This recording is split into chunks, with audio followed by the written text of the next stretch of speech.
Role-playing games come out of a fictional tradition where we are exploring big questions such as, what makes someone a hero? Stories like Gilgamesh, the Odyssey, Beowulf, and King Arthur. One of the questions that a lot of these stories ask is, what does it mean to be good with a capital G? I don't know that I've ever said this in a video, but I don't particularly like the naming convention of the alignment system. I like the alignment system. I use it with my own characters, both players and NPCs, because I find it useful to boil a character down to their base motives. If their back is up against the wall, what would they be willing to do or not do? Would they give up their life to protect a family member? A perfect stranger? Is there nothing that they wouldn't give up to protect their own life? What about obeying orders? If someone came along and gave them orders, would they just go, yes, society has said that that person is in charge and they get to give me orders, so I'm going to go along with whatever they say? Or they say, no, my morals and ethics say I can't do this. Yes, society says you can give me an order, but nothing says I have to obey it. I'm willing to pay the cost in order to be able to look myself in the mirror. Or would they reject the orders out of hand because they go, I don't care that you've got a big shiny hat. I'm a wizard. I control storm, earth, and fire, and I will throw my fireballs when and where I please, not just because you told me to, thank you very much. Words like law, chaos, good, and evil are used because they are big, evocative words. People have natural reactions to them, and they set up very clear sides in the universe of how these different forces are going to be arrayed, except they are also easily conflated. Take, for example, law. If you ask somebody what they think of law, they'll probably go, law? Order? Yeah. I live in a society, so law order is good. Chaos, what do you think of that? Chaos? Disorder? No, don't like that. That is bad. That is evil. Except law could also be tyranny, conformity, and conquest. And chaos could be freedom, individuality, and liberation. These ideas are easily conflated with the other sides of the axes, but that's also useful to us as a storytelling device. If people easily conflate what these ideas mean, so do the characters in our world. And we can use that to set up situations where a character practically screams they're supposed to be the good guy, like someone that is part of a goodly religion. Therefore, they follow a goodly code. They probably have a respected place in society. They might even wear the color white. Except everything they do, when you really examine it, says that they're not up here at the good side of the spectrum. They're down here. They're evil. And we can use that as a way to show to our players and have our players be the example of what it really means to be good. Inarius is a character in Diablo 4, and eons, centuries, whatever the timeline is ago, left the battle between heaven and hell to go and ultimately create the human race. And at the opening of Diablo 4, Inarius wants back into heaven. He's an angel, must be good. He is the head of the Church of the Light. It sounds like a good thing. And he is killing demons and devils. Also sounds like a good thing. Except Inarius is willing to do terrible things in order to get back into heaven's good graces. He is willing to march a group of crusaders into hell where they are going to die in order for him to be seen as worthy to heaven.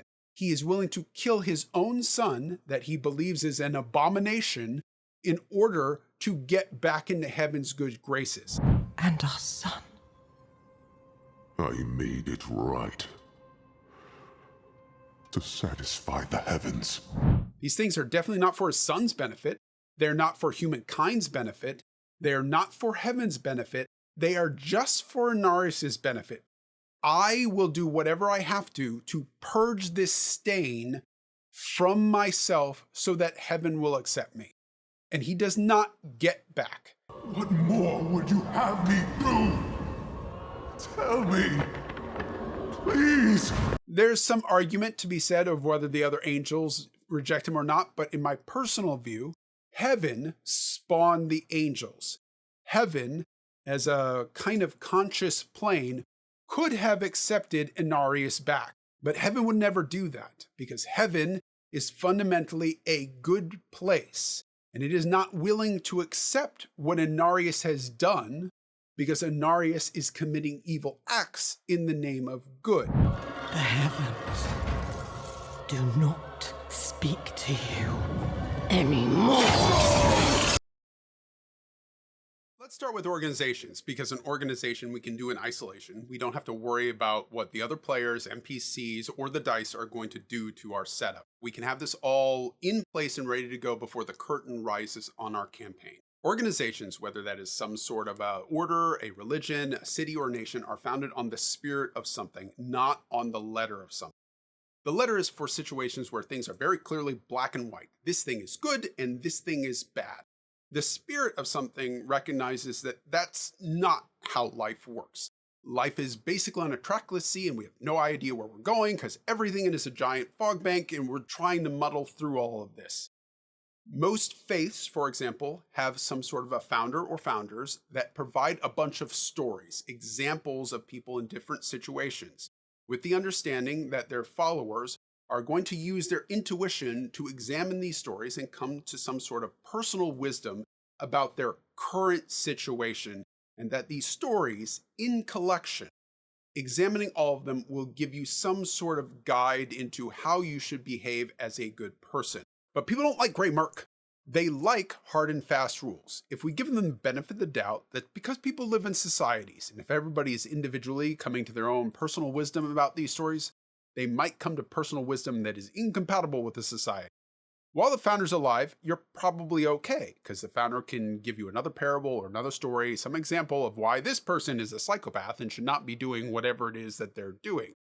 But eventually, that leader is gone, either because they died, they usurped, whatever it is, they're not here anymore, and somebody else will be in charge. And they will start coming up with some basic rules that basically everybody agrees on. Things like no murder and no killing. Can we all agree no murder and no killing? Yeah, we're all good with that. So no murder and no killing. That's all we need, right? Except somebody else will come along and go, well, it would be better if we had a few more rules. We try to put this person down for murder when they were really defending themselves. So maybe we should have a rule that says there's self-defense, and that's not considered murder. And what about manslaughter? If I accidentally killed a person, but I didn't mean it, there was no malice, there was no wrath there. I did something irresponsible and they died. Is that murder? No, that's manslaughter. This starts to become a lawful neutral society. It is now all about the rules. We don't really care about good or evil. We care about, did you maintain the rules that we have agreed, more or less, to live by?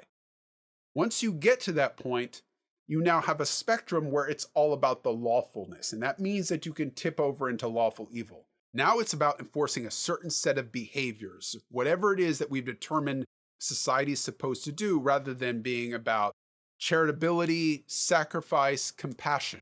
It's now about controlling people. Take, for example, something like the Catholic Church in the Inquisitions during the Middle Ages. It is, on the face of it, a little understandable. You believe that there are demons and devils and witches and warlocks and things out there corrupting the people. So it is best if, for their own good, for their souls, you go find those pockets of evil and rip them out. In addition to your organization, you also need an individual, someone that could personify everything that's wrong about this organization and boil it down into one person, so that the players can ultimately go to this person and defeat them, or if you have players like mine, join them.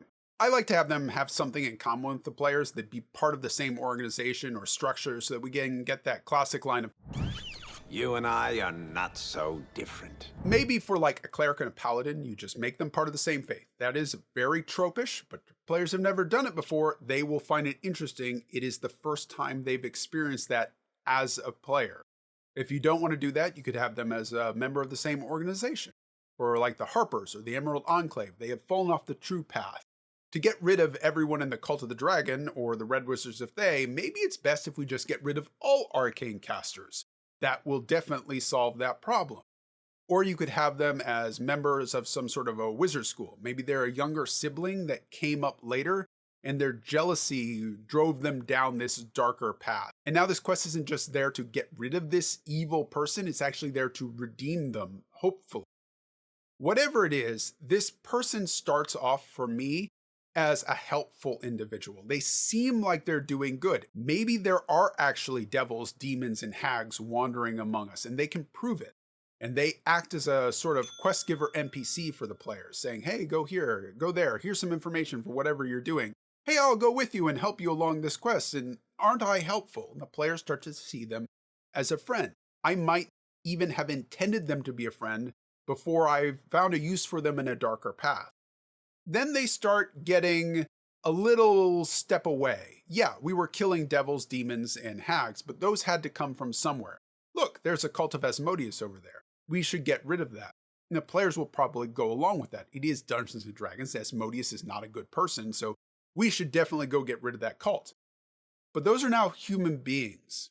And once the players kill them, then I get a little bit darker. Yeah, we got rid of them, but really summoning magic, that was the problem. We should get rid of all summoners. Let's start going and rounding them up. Let's get rid of the summoning spells.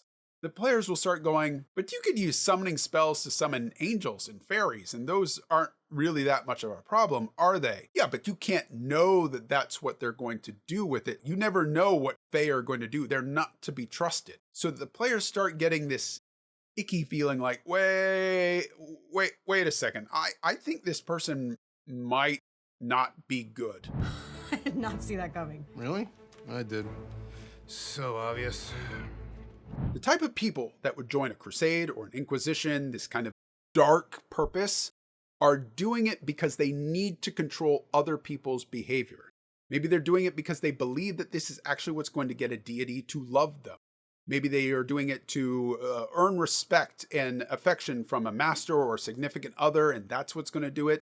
Or maybe they believe that this is actually going to corrupt other people, including themselves. Maybe they believe that by them being over there and dancing and being happy and whatever it is, you're going to infect me with these dark, sinful thoughts. And therefore, I can't just let you be over there happy doing your own thing. I can't let you be you and I'll be me and I'll be unhappy and you go dance. I need to get rid of you so that I'm not corrupted. There's lots of character in fiction that you can draw from for this. Rollo from Hunchback of Notre Dame, the judge, is a perfect example of it. But more modern fiction, in the Dresden Files, Morgan is also this kind of character that believes that Harry is dark, he's done dark things, and the best thing that is possible is just to get rid of him now because he can't be trusted. Even though I'm clearly able to see all the good they're doing, nothing for Morgan will ever wash away that first sin. If you want a real person, aside from the Inquisition, the Crusades, you go to like Joe McCarthy during the 1950s and everything he did to wipe out the evils of communism during the Red Scare period, and use it to show what happens when righteousness is used to excuse tyranny. I do not think that every Dungeons & Dragons game should be about being fun. I think it should be about being engaging. Get the players to really dig into the story. And fun is a way to do that. But so is exploring these kind of very dark parts of humanity so that we can figure out where our characters actually are and kind of examine them in a place with friends where we are comfortable. But some people are not going to be comfortable with this because they have very real experiences with the tyranny of the righteous kind of people that will do terrible things in the name of what they believe to be a greater good. And I would be careful around that and say, you know what, I'm not going to do this if I have any worry that the player's there. I might speak to them and say, hey, I kind of am thinking that what you've set up here is right for me to introduce some sort of an inquisition or a crusade or someone that is masquerading as good but is truly evil. Are you okay with that? Because I kind of got some impression that there's some history there. And if they say anything at all that says, back off immediately. We're not there to make them uncomfortable. We're there to engage them. And if this story is going to make them that uncomfortable at your table, pick a different story. You've got lots of stories that you can have fun with. Till next time, Dungeon Masters, remember you're a player too. Try to have some fun. That was a downer note to end an episode on. And as an apology, here's a puppy. Well, not really a puppy. She's 3 years old. Yeah, no, Kristen. You're a good dog. Yes, she's looking in my face. Now I'm going to go wash my face. Later, guys.